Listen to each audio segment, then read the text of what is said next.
अवैध प्रवासियों को रोकने वाला immigration and foreigners bill Lok Sabha में पास हो गया है। गृह मंत्री अमित शाह ने साफ कहा कि हमारा देश धर्मशाला नहीं है कि कोई भी चलाए।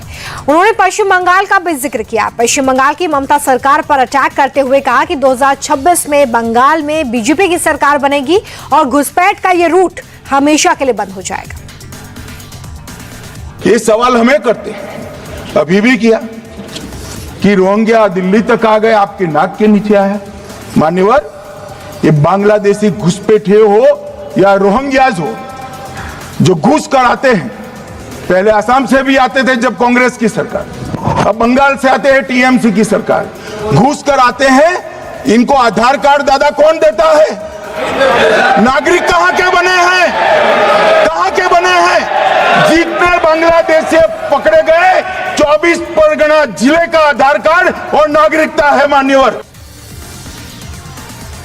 और आइए एक और बड़ी खबर आपको बताते हैं। ईद के मौके पर बीजेपी गरीब मुसलमानों को सौगातें मोदी किट बांट रही है, तो इसे दिखावा भी बताया जा रहा है। इस पर बीजेपी मॉनेटरी मोर्चे के नेता दानिश इकबाल ने कहा है कि जो लोग मुसलमानों का रहनुमा होने का दावा कर रहे हैं, उन्हें गरीब मुसलमानों की फिक्र ही नहीं है। देखिए, ईद के दिन के लिए जो सबसे ज़रूरी चीज़ें होती हैं उसमें नए कपड़े हैं, सेवइयाँ हैं, खुशबू है, शक्कर है, इस तरह की चीज़ें हैं जिससे कि ईद के दिन की खुशी जो है वो उसका इजहार कर सके, उनके घर में खुशहाली आ सके। देख रहे हैं कितनी संख्या में यहाँ पे जो हमारी बहनें हैं, मुस्लिम गरीब महिलाएं हैं, वो सब आई हैं, उनके घर में ईद की खुशी हो, इसलिए ये सब हम लोग दे रहे हैं। जो लोग बाइकआउट कर रहे हैं, जो लोग वक्फ बोर्ड का विरोध कर रहे हैं, उनको इन लोगों का चेहरा दिखाइए, इन लोगों के कपड़े दिखाइए, ये मजलूम औरत, ये बेवा मिस्किन औरत का चेहरा दिखाइए। वक्फ बोर्ड इनके लिए बना था और वो दलाल खा रहे थे, उसकी दलाली कर रहे थे। तो बताइए कि ये वक्फ बोर्ड इनके लिए है और सरकार इनको दिलाने के लिए प्रतिबद्ध है।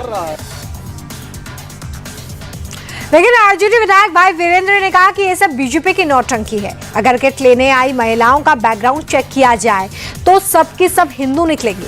उन्होंने आगे ये भी कहा कि जिस बीजेपी ने मुसलमानों पर जुल्म किया, उनके घरों पर बुलडोजर चलवाया, वो मुसलमान एक किट के लिए बीजेपी का साथ कभी नहीं देंगे।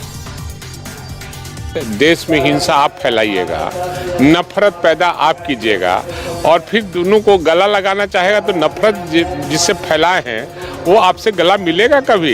ये राजनीतिक चाल है, चूंकि बिहार में चुनाव है, राजनीतिक स्टंट है और हिंसा फैलाने वालों को कभी उगला नहीं लगाने वाला लोग। तो ऐसा कीजिएगा, आप जांचिएगा, उसमें सब हिंदू निकलेगा, मुस्लिम का भेष बनाकर उसमें हिंदू सब होगा। बीजेपी वाला यही खेल खेलता है, क्योंकि बीजेपी का काम है नफरत पैदा करना, हिंसा पैदा करना और जुमला बोलना।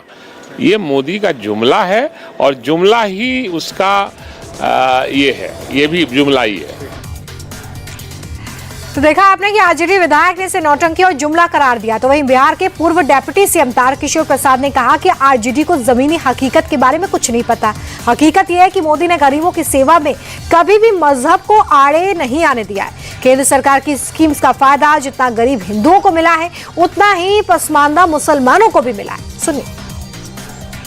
सौगातें मोदी के द्वारा भी हम सब चाहते हैं कि जो यह एक तबका है जो इस भारतवर्ष का अंग है, तो हम सब के बारे में कहीं कुछ अगर लगता है कि संवादहीनता है तो संवादहीनता दूर होनी चाहिए। और मोदी जी ने जितनी भी योजनाएं, कल्याणकारी योजनाएं आम लोगों तक पहुंचाई है, उसमें मुस्लिम समाज का जो जनसंख्या का अनुपात है उसमें उसकी बड़ी हिस्सेदारी रही है। अगर मोदी जी के कल्याणकारी योजनाओं से या मोदी जी के नेतृत्व से मुस्लिम समाज को कहीं कोई कठिनाई होती तो उन कार्यक्रमों के वो लाभार्थी नहीं बनते। बिहार में सौगातें मोदी किट बटी तो बीजेपी से सवालों की बौछार महाराष्ट्र से भी हुई। उद्धव ठाकरे ने कहा कि बटेंगे तो कटेंगे कहने वाले अगर ईद पर मुसलमानों को सौगात बांटेंगे तो हिंदुओं के मंगलसूत्र की रक्षा कौन करेगा? बीजेपी के नेता बताएं कि क्या उन्होंने सत्ता के लिए हिंदुत्व छोड़ दिया है। उद्धव ने आगे ये भी कहा कि ये सौगातें मोदी नहीं है, दरअसल सौगातें सत्ता है। भाजपा ने एक बार ऐलान करना चाहिए कि उन्होंने हिंदुत्व को आखिर छोड़ ही दिया। फिर इतने दिन, इतने सालों तक जो हिंदू मुस्लिम उन्होंने लड़ाई और कुछ लोगों की तो जान भी गई, बुलडोजर चलाए गए, तो उनके घर पर ये सौगात लेके कौन जाने वाला है, ये भी उन्होंने वो भी जाहिर करना चाहिए। जब शिवसेना को मुस्लिम समाज ने भारी मतदान किया, तब इन्होंने एक ऐसी अफवाह फैलाई कि ये सत्ता जिहाद है। तो अब ये सत्ता है क्या, सौगात सत्ता नहीं तो दूसरा क्या है? उद्धव ठाकरे जो सवाल पूछ रहे हैं उसका जवाब दिया महाराष्ट्र बीजेपी अध्यक्ष चंद्रशेखर बावनकुले ने। उन्होंने पूछा कि उद्धव को ऐसा क्यों लगा कि बीजेपी मुस्लिमों के खिलाफ है। इसके बाद उन्होंने ये भी कहा कि बीजेपी के हिंदुत्व का मतलब उद्धव ठाकरे को समझा दूं। उन्होंने कहा कि देश में रहने वाला, देश के लिए काम करने वाला, देश की भलाई करने वाला हर शख्स बीजेपी के लिए हिंदू है। मुस्लिम समाज के खिलाफ कुछ हम है नहीं। हमारी भूमिका है इस देश में रहने वाला और पाकिस्तान की बात करने वाला व्यक्ति हमारे खिलाफ है। लेकिन उद्धव ठाकरे ने जो वोटों के लिए राजनीति की है वो अलग राजनीति है। हमारी ये राजनीति वोटों के लिए नहीं है। उद्धव ठाकरे वोटों की राजनीति में उनके रैलियों में पाकिस्तान का ध्वज फहरता है, ये प्रॉब्लम है। भारतीय जनता पार्टी का हिंदुत्व यानी इस देश में रहने वाला, हिंदुस्तान की बात करने वाला हर व्यक्ति हमारा हिंदू है, उसके लिए हम काम करते हैं। और उद्धव ठाकरे उनके लिए काम करते हैं जो उनको रैली में पाकिस्तान की ध्वज फड़काने वाले लोग मिलते हैं। इसलिए उनका जो है समर्थन वो देश के खिलाफ जो काम करने वालों को है। हमारा समर्थन इस देश में रहने वाले और इस देश की बात करने वाले हर मुस्लिम को है।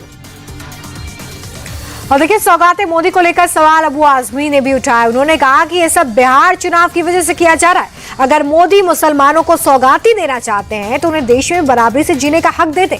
जेल में गलत आरोपों में बंद मुस्लिम नौजवानों को छोड़ दें। यही मुसलमानों के लिए सबसे बड़ी सौगात होगी। एक कवि का एक शेर सुना था कि जब इलेक्शन नजीक आवत है, मांगो भात पुलाव आवत है। अब इलेक्शन आ रहा है बिहार का, कहीं का मतलब ऐसा है कि जिन लोगों ने अपनी पार्टी में एक मुसलमान को मिनिस्टर नहीं बनाया, एक को टिकट नहीं दिया, वो आज मुसलमानों को सौगात दे रहे हैं। मोदी जी, आपसे हम सिर्फ ये चाहते हैं कि भारतवर्ष का संविधान जो हक देता है हर जात हर धर्म के लोगों को वो अधिकार मिलना चाहिए। हमें किसी भी चीज़ की ज़रूरत नहीं है। सबसे बड़ी सौगात ये होती ईद की कि अगर जो बेकसूर जेलों में बंद हैं उनको आप रिहाई का हुक्म दे देते तो मैं समझता हूँ बहुत बड़ी सौगात थी।